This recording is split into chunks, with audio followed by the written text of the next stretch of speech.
19h45, la barrière info soir. Messieurs, dames, bonsoir et bienvenue à cette nouvelle session d'information du dimanche 3 juillet 2022. Clôture hier samedi de la première session ordinaire de l'Assemblée nationale au titre de l'année 2022. Le président de cette institution a dans son discours de clôture salué le travail abattu par les députés durant cette session. La cérémonie de clôture s'est déroulée en présence de plusieurs invités, nous rapporte Hassan Saleh et Mustafa.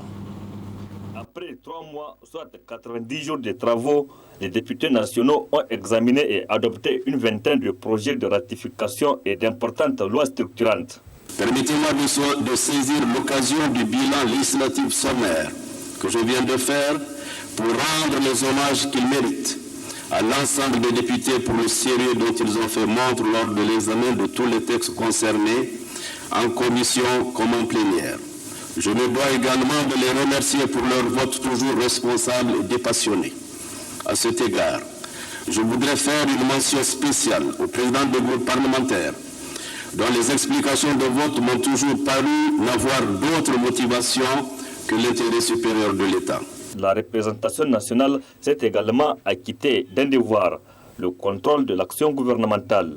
Ainsi, tout au long de cette session, plusieurs membres du gouvernement se sont succédés sur la tribune pour éclairer les représentants du peuple sur des sujets d'actualité. L'on peut affirmer que nous sommes entrés de plein pied dans la présente législature, car toutes les thématiques des interpellations couvraient des secteurs éminemment importants pour la vie de notre pays.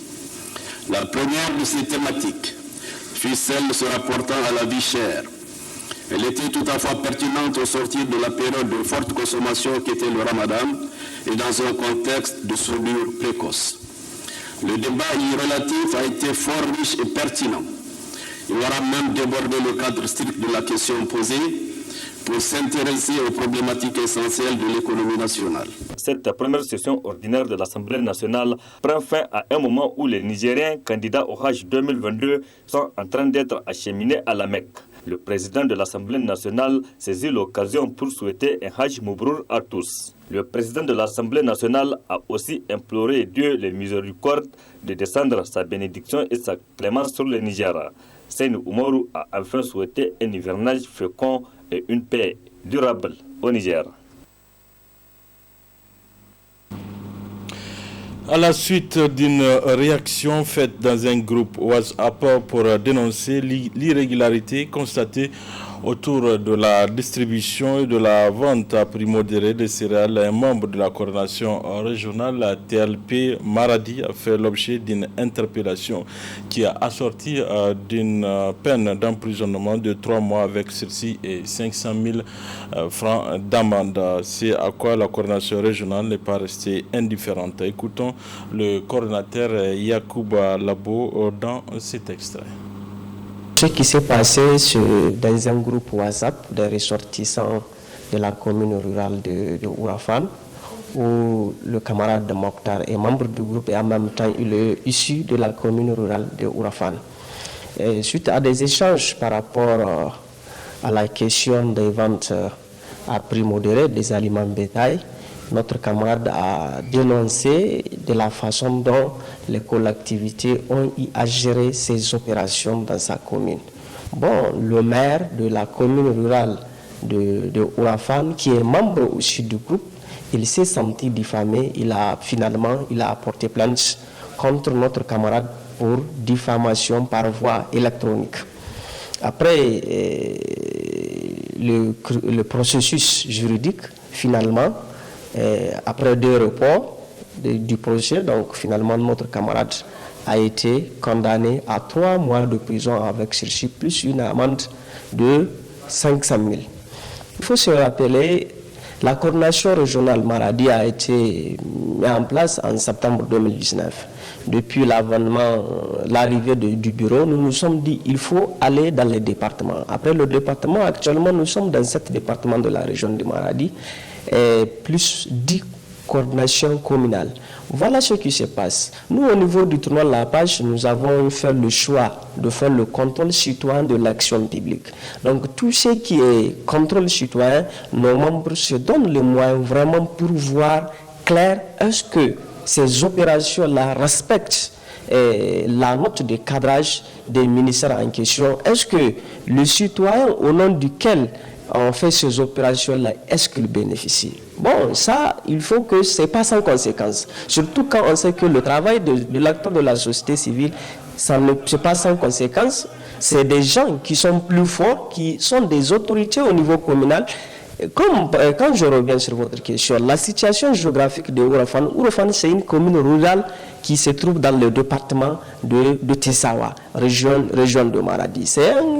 Ça prouve combien de fois l'espace civique est vraiment en danger par rapport à ce genre de pratiques, là où on s'en prend aux acteurs locaux qui sont la nuit toujours pour vraiment éclairer et participer au développement local. Mais nous sommes convaincus que sans ce contrôle citoyen de l'action publique, il n'y aura plus le développement au niveau local.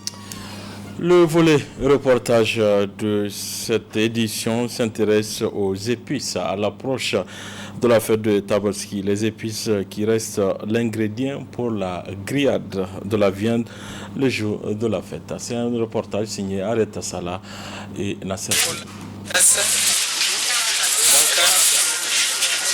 On met demi-tasse comme ça, un peu de sel,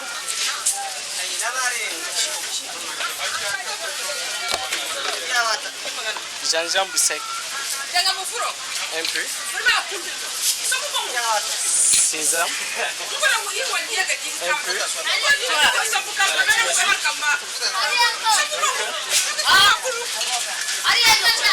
l'ail sec,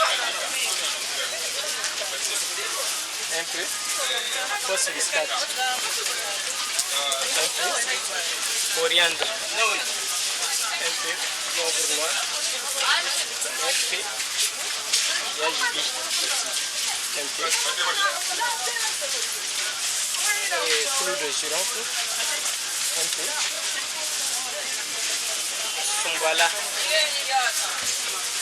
sumbala sec, un peu aussi. C'est tout, c'est le mélange. Ainsi se fait le mélange de piments secs avec d'autres épices dans les différents marchés de Niamey. Des épices qui, après avoir été moulues, servent à assaisonner la grillade le jour de la fête de la Tabaski. Ces piments qui inondent les marchés à quelques jours de la fête de la Tabaski sont de deux variétés et les prix diffèrent de 1400 à 1000 francs. On vend piment 1000 francs, 900, 1250, mais maintenant on a mis ça à 1000 francs partout. Avant, c'est ça, mais maintenant, alhamdulillah. Tous les gens ils sont discutés, non, c'est 1000 francs. Il comme candidat Noru, il comme candidat Bani, il comme Michab Tareto Banda. Ton cao, Girbeo à tonton. Il Jingaro Magana à tonton, voilà, il faut. Ces derniers jours, les prix du piment ont augmenté. Avant, on payait la tasse à 900 francs et aujourd'hui, c'est à plus de 1000 francs.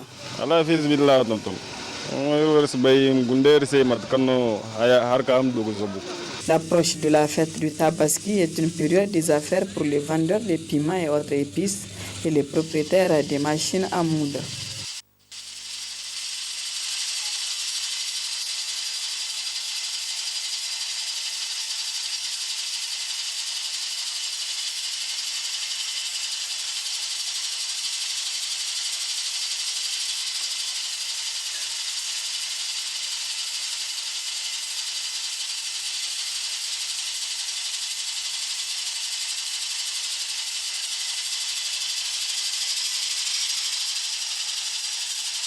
Bien que le piment est le principal ingrédient de la grillade des moutons, son utilisation doit être modérée car le piment peut provoquer entre autres maladies l'ulcère gastrique.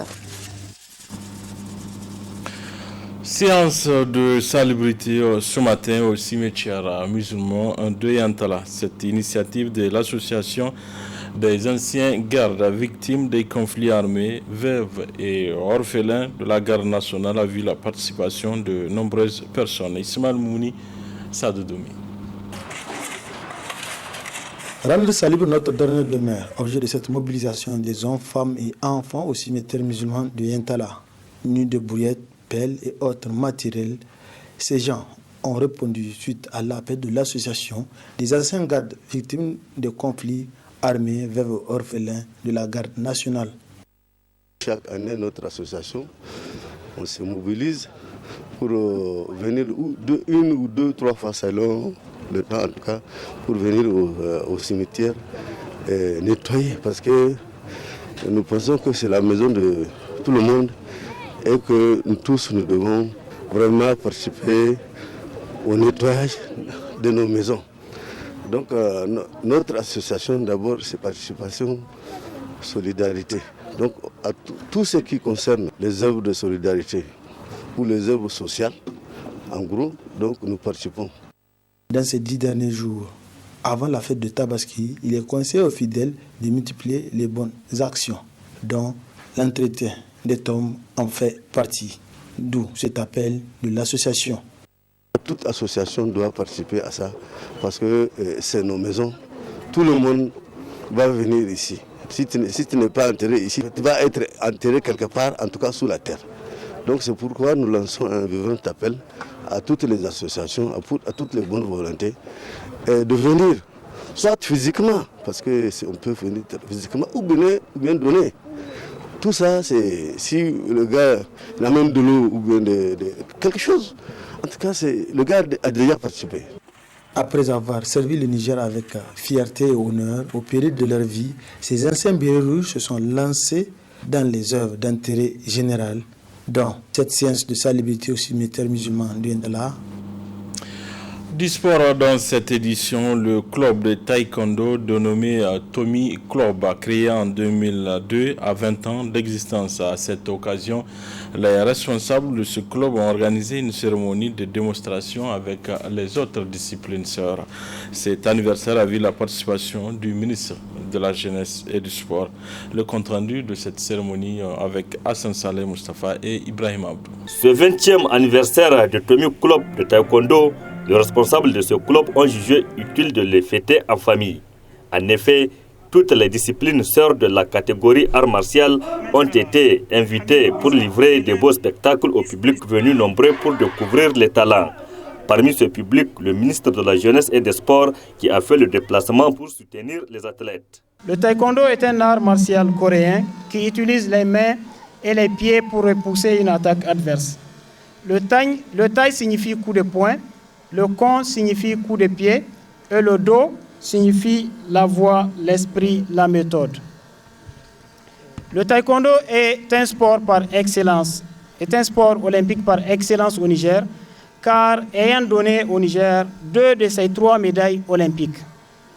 En effet, 42 ans après le sacre de Issaka Daboré, Abdul Razak Issoufou Alfaga réitère l'exploit en décrochant la médaille d'argent aux Jeux de Rio en 2016. 2 ans après, le jeune Mahamadou Maharana Amadou Tijani décroche aussi le bronze aux Jeux olympiques de la jeunesse à Hammamet en Tunisie. Il faut noter aussi la participation de nos arbitres internationaux, Hamza Sadi Koussani et Ibrahim Issa Shamsou, à plusieurs compétitions internationales, dont le Grand Prix de Moscou, le Grand Prix de Rome, le Grand Prix de Sofia, le Grand Slam de Wuxi en Chine, avec plusieurs trophées de meilleurs arbitres et les meilleures performances mondiales en arbitrage de taekwondo. Le club Tony de taekwondo s'inscrit dans cette dynamique en formant des athlètes et techniciens de haut niveau qui participent aussi bien aux compétitions nationales qu'internationales. Sur le plan national, le club Tony 2 a participé à toutes les compétitions majeures avec à son actif plusieurs médailles et trophées, dont les premières et deuxièmes places à la Coupe Hamadang du président de la Ligue régionale de Niamey. Pour rendre l'utile à l'agréable, des témoignages de satisfaction ont été décernés à tous ceux qui ont contribué d'une façon ou d'une autre au rayonnement de cette discipline au Niger. On ne peut évoquer les prouesses du club Tony sans parler de l'arbitre international Ibrahim Issa Shamsou, qui compte à lui seul tout un chapelet de trophées et participations presque à toutes les compétitions majeures sur le plan international, dont les plus récents sont le trophée de meilleur arbitre aux Open de la Belgique, à l'Open du Niger, à l'Open du Nigeria, de la Bosnie-Herzégovine, et le trophée de meilleure performance mondiale décroché lors du séminaire organisé par la Fédération mondiale à Dakar. Des passages au grade supérieur à plusieurs maîtres ont été organisés à cette occasion. Voilà, messieurs, dames, c'est tout pour ce 19h45 de la télévision Labari. Merci à vous de l'avoir suivi. Au revoir.